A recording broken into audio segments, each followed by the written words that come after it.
Looking for magic cards? At flipsidegaming.com you can now use the promo code LVD to get a 10% discount on orders over $10 while supporting the channel at the same time. Hello and welcome to another Magic Arena gameplay video. Today we're taking a look at the blue-white starter deck, and right off the bat we kind of have a little bit of a problem in that people that started the open beta on day 1 will see the Artifacts Attack starter deck in their deck lists, whereas people that join the open beta later will have unlocked Wing and Claw instead. So today we'll be taking a look at the Wing and Claw starter deck instead of Artifacts Attack. If you're interested in a more artifact themed deck, you can always check out the upgrade guide on Arcane Inventions, where we cover a mono blue artifact based deck instead. But for now, we'll be taking a look at Wing and Claw as our starter deck. So first off, we'll take a look at the deck list and play a game with the deck without making any changes to it. And then afterwards, we'll gradually upgrade the deck and play a few games with the fully upgraded deck as well. So let's dive right into it here. Wing and Claw is a blue-white flyer-based aggro deck. So you'll see quite a few flying creatures and a few payoff cards for playing flyers, such as favorable winds giving flying creatures +1/+1, and that's the theme that we'll try to preserve as we gradually upgrade the deck. We want to be a low curve flying based aggro deck. So let's take a look at the entire deck list, starting out with our 1-drops, where we have 2 copies of Healer's Hawk, 1 mana for a 1/1 flyer with lifelink. Then we've got 3 copies of Seal Away as our cheap removal spell of choice, an enchantment with flash that we can play at instant speed to exile a tapped creature until Seal Away leaves the battlefield. Then we've got 3 copies of Sunhome Stalwart, 2 mana for a 2/2 creature with First Strike and Mentor, so it can help you put some +1/+1 counters on those early Healer's Hawks, for example. Then we've got 3 copies of Disperse as a cheap bounce spell, returning target non-land permanent to its owner's hand for 1 and a blue, since we are kind of a tempo deck as well, trying to put the opponent off balance, so we can bounce their stuff and keep attacking, and try and finish them off with our flyers before they manage to stabilize. Then we've got our 3 copies of Favorable Winds, giving our flying creatures +1/+1. We've got 3 copies of Kitesail Corsair, 2 mana for a 2/1 that has flying as long as it's attacking. We've got 2 copies of One with the Wind, an enchantment Aura giving our enchanted creature +2/+2 and flying. Then we've got 1 copy of Warkite Marauder as one of our rares, 2 mana for a 2/1 flyer, and when the Marauder attacks, an opposing creature becomes an 0/1 and loses all abilities until end of turn, so useful at getting rid of opposing blockers that might have flying. Then we've got 2 copies of Blade Instructor as another mentor creature, 2 copies of Pegasus Courser as a 3 mana 1/3 with flying, and when the Courser attacks, another attacking creature we control gains flying until end of turn, so great at jumping some of our mentor creatures like Blade Instructor. Then we've got 2 copies of Territorial Hammerskull, 3 mana for a 2/3, and when the Hammerskull attacks, tap target creature an opponent controls, so great at keeping up the pressure and getting rid of 1 key blocker, so you can keep attacking and maybe keep mentoring with your mentor creatures. Then moving up, at 4 mana, we've got 2 copies of Imperial Aerosaur, 4 mana for a 3/3 flyer, and when the Aerosaur enters the battlefield, another target creature we control gets +1/+1 and gains flying until end of turn. Then we've got Selder Wreckage as a very powerful sweeper effect against creature decks, 2 copies of Serra Angel as a 5 mana 4/4 with flying and vigilance, an oldie but goodie. Then we've got Light of the Legion as another rare, 6 mana for a 5/5 flyer with Mentor, and when Light of the Legion dies, put a +1/+1 counter on each white creature you control. Then we've got Azor the Lawbringer as another curve topper, 6 mana for a 6/6 flyer, and when Azor enters the battlefield, each opponent can't cast instant or sorcery spells during that player's next turn, and then when Azor attacks, you can pay X, a white and double blue, and if you do, you can gain X life and draw X cards. And then some more curve toppers in the form of Goring Ceratops, 7 mana for a 3/3 double striker, and whenever the Ceratops attacks, other creatures you control get double strike until end of turn. And then last but not least, we have Nezahal Primal Tide, 7 mana for a 7/7 legendary creature that cannot be countered, says you don't have a maximum hand size, and whenever the opponent casts a non-creature spell, you get to draw a card, and at any point you can discard 3 cards to exile Nezahal Primal Tide, and then it will return to the battlefield tapped under your control at the beginning of the next end step, so that's a useful way to protect Nezahal from opposing removal spells. And then the mana base, we've got 10 plains, 10 islands, 1 glacial fortress, and 4 meandering rivers. So that's the deck. Now let's jump into a game and see how the deck does. Alright, we're on the draw, and we have a reasonable opening hand, Seal Away as cheap interaction, Blade Instructor on 3, Favorable Winds if we draw some more flyers, and Azor as a curve topper. Alright, Warkite Marauder, decent draw too. Plays well with our Favorable Winds. And a turn 2 Silver Beak Griffin. Let's go ahead and play the Marauder. And next turn play Blade Instructor and hope to draw some more lands in the meantime, so we can get up to 5 and 6 mana. So no blocks.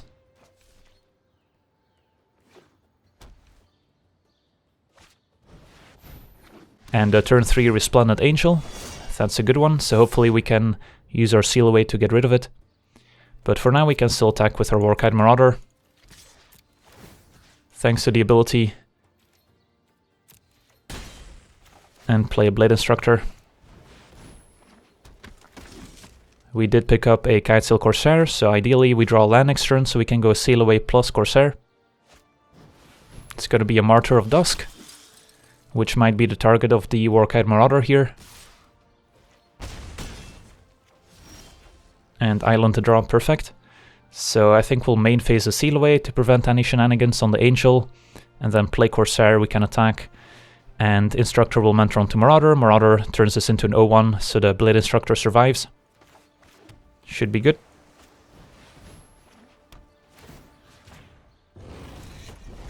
I guess we'll attack first here.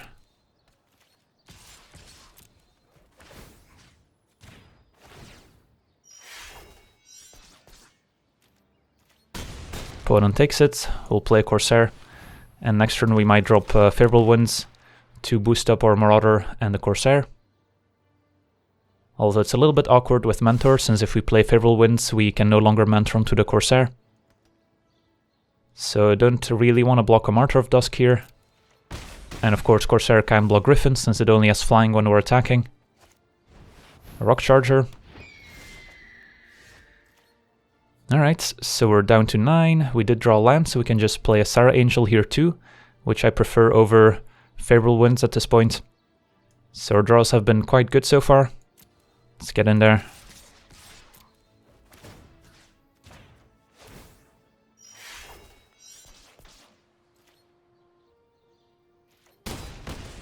And we'll drop a Sarah Angel.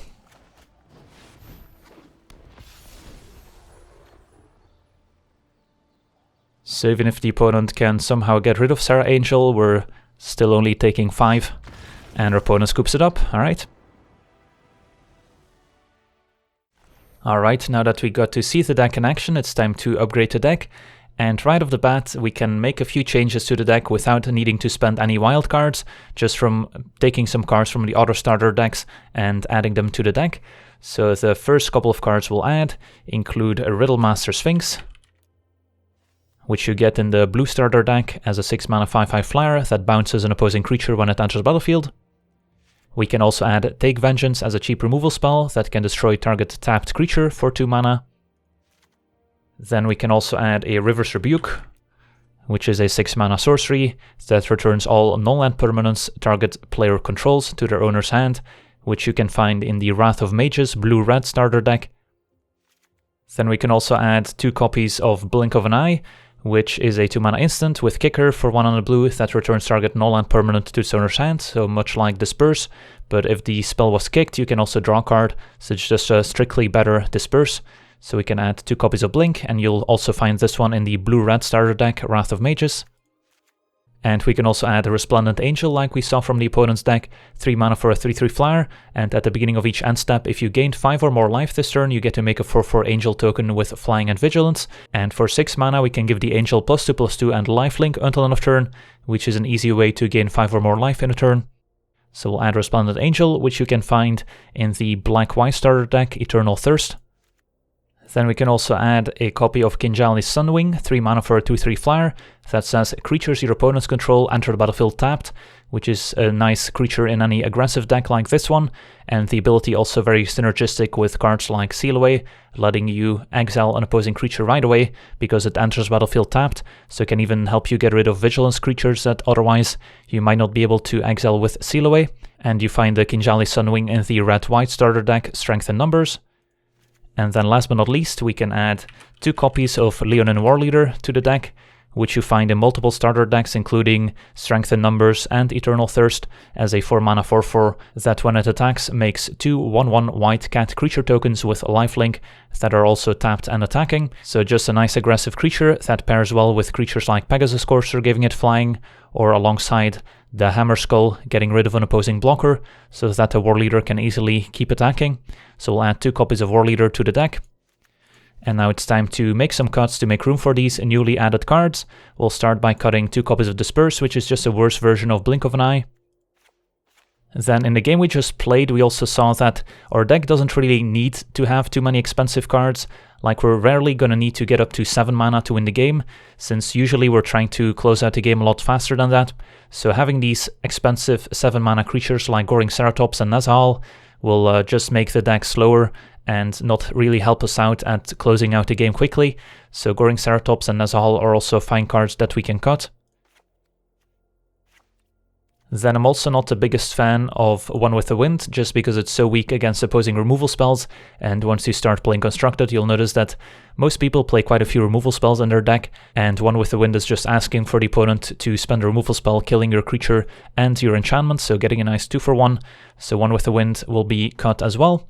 And once we cut One with the Wind, the number of flying creatures in the deck isn't all that high anymore, so I don't mind temporarily taking out Favorable Winds. At some point we'll add it back into the deck, but for right now with the current configurations, I don't think Favorable Winds is doing us any favors, so I don't mind taking it out for the moment, and then at some point we'll bring it back once our deck has a few more flyers in it.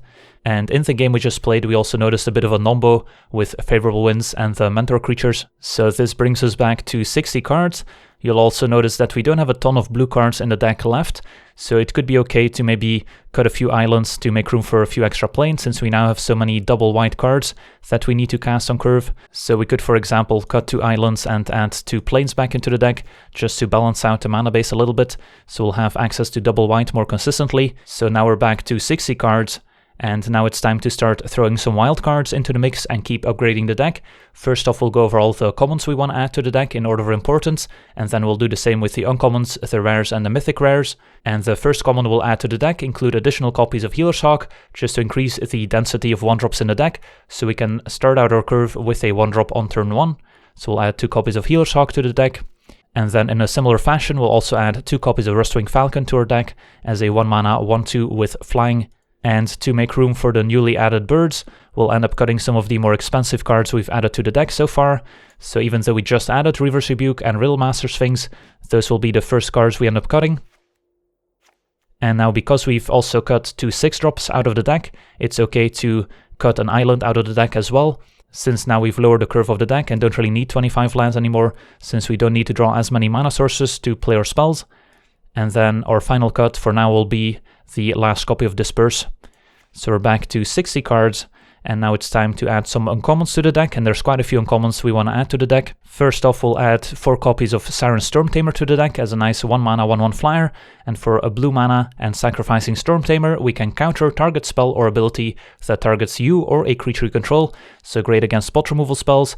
Can also save you some life from a burn spell being pointed at your face if you're on a low life total, or can maybe even protect you from an opposing Cellular Wreckage, which also happens to target a player, so Stormtamer can counter that as well. So we'll add the full 4 copies of Siren Stormtamer to the deck. And now with a total of 10 1-drops in the deck that all have flying, adding Curious Obsession to our deck makes sense as well. 1 mana for an enchantment aura that gives the enchanted creature +1/+1 and says, whenever this creature deals combat damage to a player, you may draw a card. So it gives you a ton of card advantage if you can keep the enchanted creature alive. And of course, with the addition of Siren Stormtamer to the deck, we can also protect the enchanted creature from removal by sacrificing the Stormtamer, as long as the Curious Obsession is enchanting something else. And then at the beginning of your end step, if you didn't attack with a creature this turn, you have to sacrifice a Curious Obsession. But of course, thanks to all our flying creatures, it's pretty trivial that we can keep attacking. So we'll add the full 4 copies of Curious Obsession to the deck. And now that we've added a bunch of blue 1-drops in the deck, it also makes sense to adjust the mana base again. So we'll end up adding 2 more islands and cutting 2 planes to make it a bit more likely that we can play our 1-drops on curve. So now it's time to make some cuts to go back down to 60 cards, and we'll start by cutting kind of the Mentor package with Blade Instructor and Pegasus Courser, which kind of go hand in hand. So we'll end up cutting the Blade Instructor, Pegasus Courser, which is pretty important to go alongside cards like Blade Instructor to give it flying, otherwise it's easily going to get blocked. And then we'll also end up cutting the Hammer Skull, just because now we've got more flyers in the deck, so we don't really need the effect from the Hammer Skull as much. Hammer Skull also pairs well with Blade Instructor, so taking out that package altogether also makes sense. And then finally, we'll also cut 2 copies of Leonin Warleader, which also synergized nicely with the Pegasus Courser and Hammer Skull to make sure it could keep attacking. So now that we cut those cards, it also makes sense to cut a Warleader. And also the double white casting cost is a bit more difficult now that we've added some more islands to the deck. So now we're back to 60 cards, and the flying theme is starting to take more shape, so it's almost time to bring back our favorable winds. But first we want to add 4 copies of Chart a Course to the deck, 2 mana for a sorcery that lets us draw 2 cards, and then we have to discard a card unless we've attacked with a creature this turn. And with a total of 10 1-mana evasive creatures, it's not too difficult to attack with one of our flyers, and then draw 2 cards with Chart a Course without having to discard, making it into a nice card advantage card for just 2 mana. So we'll add all 4 copies of Chart a Course to the deck. And with the addition of Chart a Course, we'll end up cutting 1 Sunhome Stalwart. We'll cut 1 Blink of an Eye since we have Chart a Course for card draw now. And because we're making our deck more consistent by adding cheap card draw to the deck, we don't really need to rely on our heavy hitting 6-drops as much. So even though Azure and Light of the Legion are powerful cards, we'll end up cutting them in favor of making the deck a little bit lower to the ground and more consistent. And in our next step, we will be completely converting the deck into flying creatures. So we'll end up adding 4 copies of Stormfleet Aerialist to the deck, 2 mana for a 1/2 flyer with a raid, which says Stormfleet Aerialist enters the battlefield with a +1/+1 counter on it if you've attacked with a creature this turn. And again, thanks to all our cheap evasive creatures, it's pretty trivial to enable raid for the Aerialist, letting it come into play as a 2 mana 2/3 with flying, which is pretty decent at blocking and attacking. So we'll add all 4 copies of Aerialist to the deck. And with the addition of 4 Aerialists to the deck, we'll also bring back our favorable winds. So we can add all 4 copies of the 2 mana enchantment, giving our flying creatures +1/+1. And favorable winds is also the type of card that rewards you for playing a lot of cheap creatures with flying, just because it makes it more likely that you'll have multiple of those creatures in play by the time you play the favorable winds, which makes the card a lot more impactful. So now it's time to purge all the non-flying creatures out of the deck, so we'll end up cutting the 2 copies of Sunhome Stalwart. We will also cut all 3 copies of Kitesail Corsair, just because for the most part, the Aerialist is going to be a better 2-drop for us. And then we will also trim down on some of the more expensive flyers that we have in the deck, so we'll cut Resplendent Angel, also because the double white casting cost is not always trivial to have on turn 3, and because the 6 mana ability is not going to come up a whole lot. And we will also cut the Aerosaur. Now that we don't have any non-flying creatures, the ability of giving +1/+1 and flying is not as important anymore. Alright, so we're back down to 60 cards, and then the final uncommon we'll add to the deck is a 4th copy of Seal Away, and we'll cut Take Vengeance to make room for it. And now it's time to bust out the rare wild cards, and the good news is that the deck doesn't need a ton of rares, just because the deck mostly relies on uncommons. So we'll just need a 2nd copy of Cellar Wreckage, just because otherwise our deck is kind of soft to opposing aggro decks, just because our flying creatures usually have a lower power and toughness than creatures with the same converted mana cost that don't have flying, so we'll often end up losing the race, and that's where a tool like Cellar Wreckage comes in handy, so we'll add a 2nd copy. And then we will also add a 2nd copy of Warkite Marauder, which is useful at getting rid of opposing flyers, like the Crackling Drakes and Enigma Drakes out of the Blue-Red Drakes deck, but there's other flyers that you may encounter as well, like the Tempest Djinn out of the Mono-Blue deck. So there's quite a few flyers that you need to get rid of, and since we don't have a ton of proactive removal spells, Warkite Marauder does a decent job. If you have the rare wildcards available, you could even go up to 4 copies of Warkite Marauder instead of some copies of Stormfleet Aerialist, but the difference isn't huge, and usually the 1st copy of Warkite Marauder does enough that you don't really need multiples in play. And to make room for the newly added cards, we'll end up cutting 1 Blink of an Eye, and we'll end up cutting the Kinjali Sunwing. And then the remaining rare wildcards will go towards improving the mana base, so we'll add 3 more copies of Glacial Fortress, up to 4 copies, and then we can cut 2 Meandering Rivers, which always come into play tapped. And then we'll go down to 9 plains, so we'll have 9 plains, 9 islands for Glacial Fortress, 2 Meandering River as our mana base, and once the next expansion hits and we get access to Hallowed Fountain, that will improve the deck even more, since we'll get access to an untapped dual land that we can play on turn 1, letting us play both cards like Siren Stormtamer or Healer's Hawk on turn 1, which is pretty key in this deck. And then last but not least, it's time to add some mythics to the deck, and we'll only need 2 copies of Lyra Dawnbringer to improve our deck. Great tool against any aggressive burn strategy, as a 5/5 flyer with First Strike and Lifelink, giving other angels we control +1/+1, and Lifelink not too relevant in this deck, but still profits from cards like Favorable Winds, giving it +1/+1, putting it out of range of even the largest burn spells. So we will add 2 copies of Lyra Dawnbringer to the deck, to replace our 2 copies of Serra Angel, which is a fine card, but Lyra Dawnbringer is just better. And we even have a Siren Stormtamer, which can help protect our Mythic Angel from opposing removal spells, making it even better in this build. Then we can make some cosmetic changes, maybe put Favorable Winds as our deck box, and then we can also maybe change the art on some of our basic lands. I like the art for the basic plains, but I think the island can improve, so we'll put island in the search bar, and then under filters, click reset, and we'll suddenly get to see all the basic land arts, and I think I'll go with this basic island over here, and then click on the little plus button to add up to 9 copies to the deck, and then we can cut the other island. Alright, so that rounds out the main deck. Now I'll maybe discuss some sideboard options for those that are interested in taking the deck into a best of 3. You could consider a card like Ajani's Last Stand against discard-heavy decks, relying on cards like Disinformation Campaign and maybe the 4-mana Nicol Bolas that makes you discard, since you'll end up being able to discard the Last Stand, and as long as you control a basic plains, you'll get to make a 4/4 white avatar creature token with flying that synergizes nicely in your deck. So we could try 2 copies of Ajani's Last Stand in the sideboard. Then we can also try adding some counterspells to the deck, 2 copies of Disdainful Stroke for example, to counter some of the heavy hitters out of mid-range and control decks. We can also consider Lookout's Dispersal as a counterspell, since we do have quite a few pirates in our deck between the Siren Stormtamer and the 2-mana pirates. So that makes Lookout's Dispersal into a pretty versatile counterspell as well. So we could also try adding 2 copies of Dispersal to our sideboard. Then we can also consider adding some copies of Dive Down to our sideboard to protect our creature that's enchanted by Curious Obsession, or to protect some of our heavy hitters like Lara Dawnbringer. We can also add Shalai, Voice of Plenty to our sideboard as a powerful angel that can protect our other creatures, and synergizes nicely with Lara Dawnbringer as an angel that will get the +1/+1 and lifelink bonus. Of course, we don't have any green mana, so we can't use the last activated ability, but she can still be quite useful in some matchups. Also protects your face from burn spells if you're up against the mono-red deck, for example. So we can add 2 copies of Shalai to the sideboard. We can also add more copies of Cellar Wreckage to the sideboard for those creature aggro matchups, and be able to go up to 4 copies of Cellar Wreckage after sideboard. Then the Kinjali Sunwing could also make for a great sideboard card against the Heroic Reinforcements aggro decks, since of course with a Sunwing in play, the tokens from Heroic Reinforcements will enter the battlefield tapped and wouldn't be able to do too much damage, and otherwise it's still a 3-mana 2/3 flyer, which is a reasonable card. So we can add 2 copies of Kinjali Sunwing to the sideboard for that matchup. And finally, we can also consider Ajani, Adversary of Tyrants for the sideboard against those control matchups where the opponent may have a lot of sweeper effects for your creatures, but at least Ajani will stay in play and provide advantage every turn, letting you put +1/+1 counters on your creatures, or the -2, letting you return a creature with convert mana cost 2 or less from your graveyard to the battlefield, and then the -7 ultimate ability also being game winning, letting you make 1/1 tokens every turn. So we'll add Ajani to the sideboard as well. But you can always make adjustments based on which decks you expect to face and which matchups the deck struggles with. So that's the deck. Now let's jump into some games and see how the deck does. Alright, we're on the play, and how about this hand? It's not amazing. Just have a Stormtamer into Marauder, no Favorable Winds to boost up our creatures, no Curious Obsessions to draw more cards, no Charter Courses.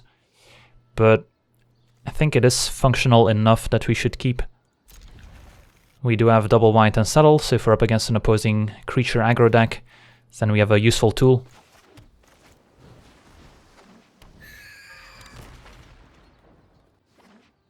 Alright, turn 1 plains, and there's a Charter Course, that's promising. So we'll attack and then play Marauder, and then next turn we can refuel with the Charter Course.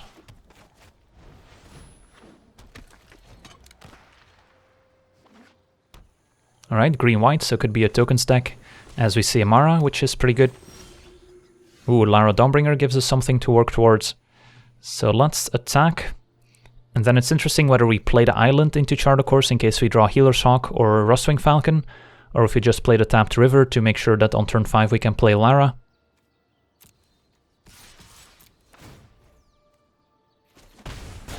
I think we will just Charter Course and see what happens.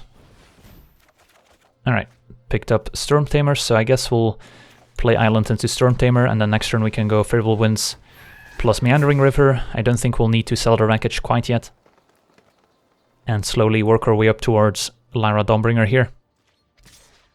Amara gets in for 2. We'll take it. And a Hystra Benalia. So yeah, this entire matchup is going to be a race, and Cellar Wreckage is going to be a very important tool to help us win that race. So let's Favorable Winds it up. And get in for a nice big chunk.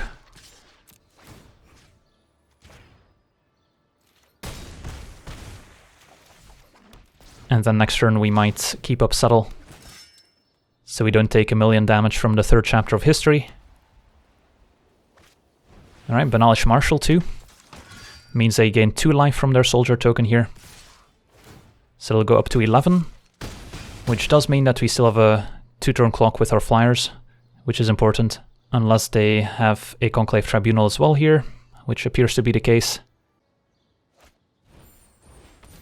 Alright, instead it's a Venerated Loxodon, perfect. So our clock is intact. And let's see, do we have lethal? We only have 10 damage here if we play another favorable winds, because of the life they gain from the soldier token. So yeah, we will still have to go on the Stellar Wreckage plan. But it should not be too bad here.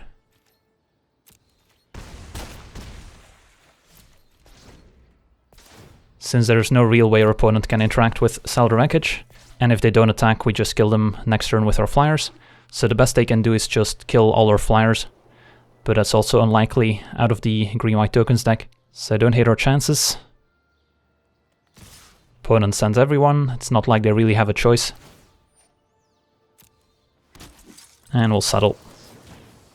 So what they could have had was a Shalai Voice of Plenty, which would have prevented us from casting the Stellar Wreckage in the first place. But other than that, the green-white tokens deck usually doesn't have a lot of great tools against Settle, other than not attacking with everyone, but they were kind of forced to here. Alright, a Cleansing Nova, that's a good one. Killing all our creatures, so did not expect them to have a Cleansing Nova, not a card you typically see in the green-white tokens deck. That's definitely bad for us. They still have 2 cards and now 1,000,000 mana, so if one of those cards is a March of the Multitudes, we could be in trouble. But I guess for now you can just play an Aerialist and other favorable winds. And try and put them to 1 next turn. Another favorable winds top deck could win us the game. Curious Obsession would do it too. Banalish Marshal. And Aldanto Vanguard. Still have a Seal Away, but it looks like our opponent has a Tribunal. Yep, alright. So we need that land for Lyra. And we did draw the Curious Obsession, so if they didn't have the Tribunal, we would have won here. Alright, let's pass a turn. And then we'll seal away the Banalish Marshal, hope to top deck a land for Lyra, and kill them on the way back. Opponent just attacks with Aldanto Vanguard. I think we still need to seal away here.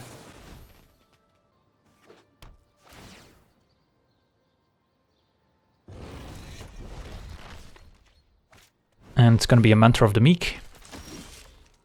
Alright, pick up a Stormfleet Aerialist, so next turn the Curious Obsession should be lethal, so let's hope they don't top deck removal.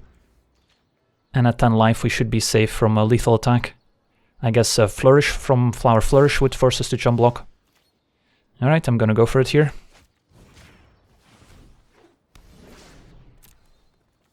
Get in for 4, and that does it. Alright, that was a pretty swingy game. The Cleansing Nova was pretty unexpected, but we got there anyway. Alright, we're on the play, and our hand looks okay. We will need to draw some more creatures here, but hopefully Healer's Hawk into Charter Course will do that for us. And then we'll need some more lands if we want to play Lyra at some point. If they kill the Healer's Hawk right away, then we could be in trouble. Alright, turn on Mountain. Opponent lets us untap. Let's move to combat and see what they do. Alright, they let us attack, so even if they kill the Healer's Hawk now, we won't have to discard to the Charter Course. Of course, the opponent not really expecting us to go Glacial Fortress into Charter Course here. Alright, Siren Stormtamer plus Curious Obsession is nice. Too bad we don't have a creature in play that we can enchant right away. And a turn 2 Steamkin. Alright, got a lot of favorable winds. So we could even consider playing it slow, trying to put a bunch of favorable winds into play to get the Stormtamer out of burn range. But I don't think that's going to be realistic. So instead I'm just going to play the Stormtamer and play 1 favorable winds and hope they don't kill the Stormtamer right away. So we can enchant it with Curious Obsession next turn and get to see some more cards. Of course, once we get to Lyra Dawnbringer, the game's over, but we need to draw 2 more lands before then. Alright, they're going to Lightning Strike Stormtamer right away. So our opponent killing our first 2 creatures, definitely not what we wanted. Pick up an Aerialist, which we will play. Could have maybe waited and played another favorable winds first in case they have another 3 damage effect. but at some point we just want to get a creature in play that we can enchant with the Obsession. Alright, opponent with Rekindling Phoenix, which is quite a problem. That's where a Warkite Marauder would come in handy. And a Plains of Draw, so we're only one land away from playing a Lara Dawnbringer. So I guess for now we'll just play 2 copies of Favorable Winds, since playing Curious Obsession doesn't really accomplish anything with the Phoenix in play. And now if we play a Lara Dawnbringer, it's going to be an 8/8, so even 2 3 damage burn spells we wouldn't be able to deal with Lara. And now the Aerialist also able to block the Phoenix potentially. Phoenix attacks. So I'm expecting them to finish off the Aerialist with a burn spell if we block here, or play a Goblin Chain Whirler potentially. And we're still at 15, so I'm not too afraid of getting burnt out here, so I think we'll still take it for now. Just because if we don't hit our land drop, we might want to attack with Aerialist and put a Curious Obsession on it. Alright, it's going to be a second Phoenix, so that's not what we wanted to see necessarily. So even if we get Lara down, it's going to be hard to actually hit our opponent in the face. And they did have the Chain Whirlers, had we blocked we would have lost Aerialist here. And yeah, this Curious Obsession doesn't do a whole lot right now, since we can't get past Rekindling Phoenix, don't have a Cellar Wreckage or Seal Away to deal with them, so we'll just say go. And hope we don't die here and hit a land for Lara Dawnbringer. Double Rekindling Phoenix is definitely pretty rough, since they usually only play 2 copies in the deck, at most. So now we don't have the luxury of taking 7, so we'll block the Phoenix.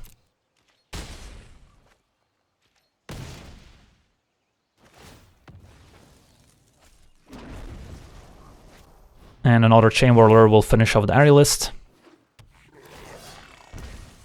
Come on, land.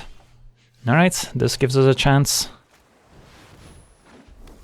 8/8 Lara Dawnbringer. The problem now is that we might not be able to attack with Lara, since otherwise the crackback could be lethal. But we're at 6, so our opponent can just stockpile a bunch of burn spells and eventually burn us out. So what we need here is a Cellar Wreckage, so we can afford to attack with Lara and have Cellar Wreckage for the backswing. Our opponent attacks with everyone. We're not necessarily forced to block the first striker because Lara has first strike as well. So we'll end up gaining the 8 life at the same time that they deal 6 to us. So I think we're okay to block a Phoenix to prevent more damage.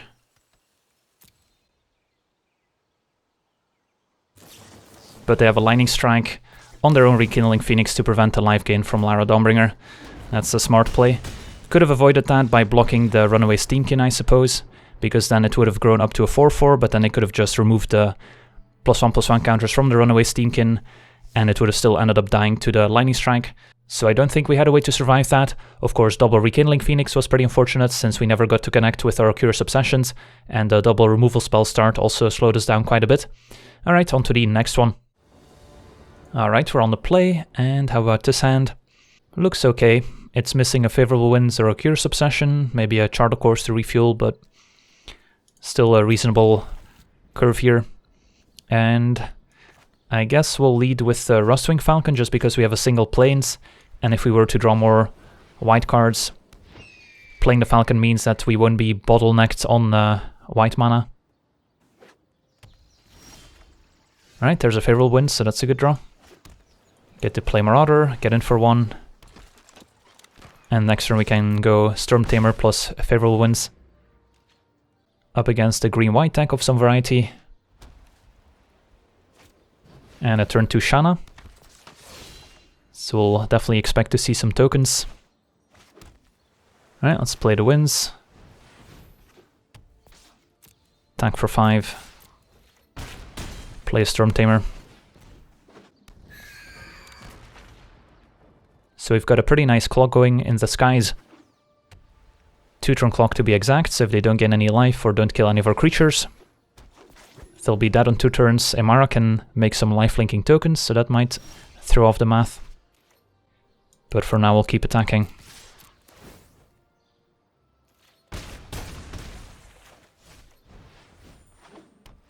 And we've got Siren Storm Tamer activation at the ready here. So let's see what they have. It's gonna be Shalai, Voice of Plenty, pretty effective here. But the Warkite Marauder should be enough to still ensure a victory by making Shalai into an 0/1 that loses flying. Did not have double white for Lara here, so kind of seeing the drawback of not having all the dual lands yet. But the ability from the Warcad Marauder, just enough here to squeeze in lethal damage. Sweet, on to the next one.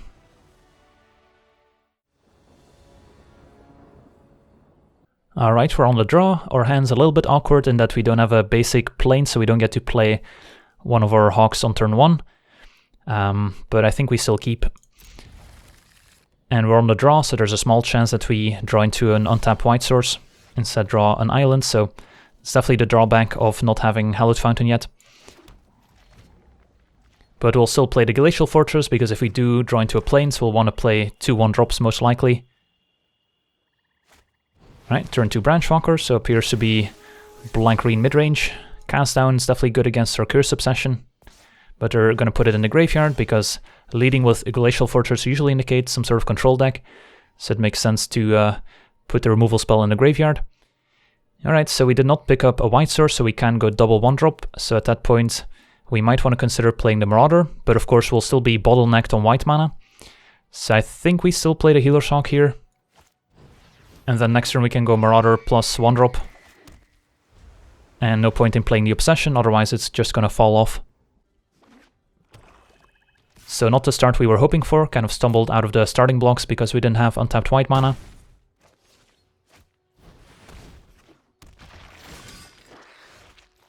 Now I think we'll go Warcad Marauder into another Healer's Hawk. Make sure we start gaining a life as soon as possible. And I don't want to play the Curse Obsession quite yet, because they're likely holding at least one removal spell, like a Ravenous Chupacabra, that they will likely end up casting here. So we want to get that out of their hand before we commit the Curse Obsession, which is pretty valuable. Alright, instead a second Midnight Reaper.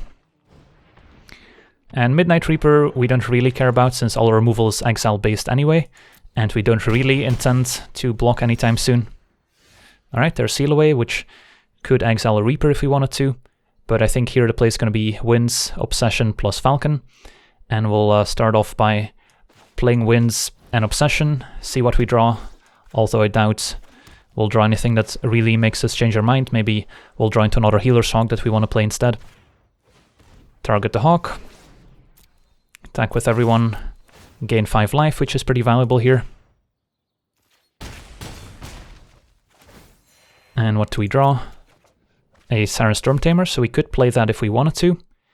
But of course we don't have the activated ability at the ready, so I think we'll still just play the Falcon, which blocks a bit better. And hope to dodge something like Find Finality, wiping the board. Right, they do have a Vraska's Contempt, sadly.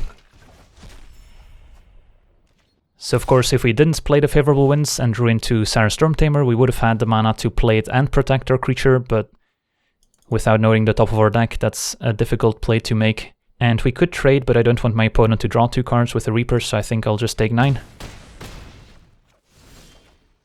Alright, Stormfleet Aerialist, not a bad draw.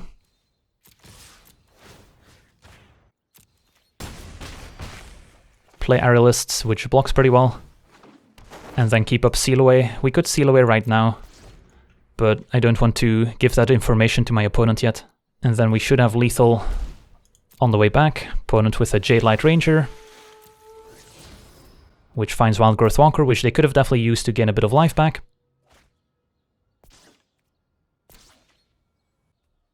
But too little too late, as the flying creatures with just enough power to get across the finish line. Alright, awesome. So that's going to round out our upgrade guide for today. I want to thank you for watching, I hope you enjoyed, and as always, have a nice day. I also want to thank all my patrons for being part of the channel, and you can become a patron yourself today and decide the topic of future videos over at patreon.com/LegenVD.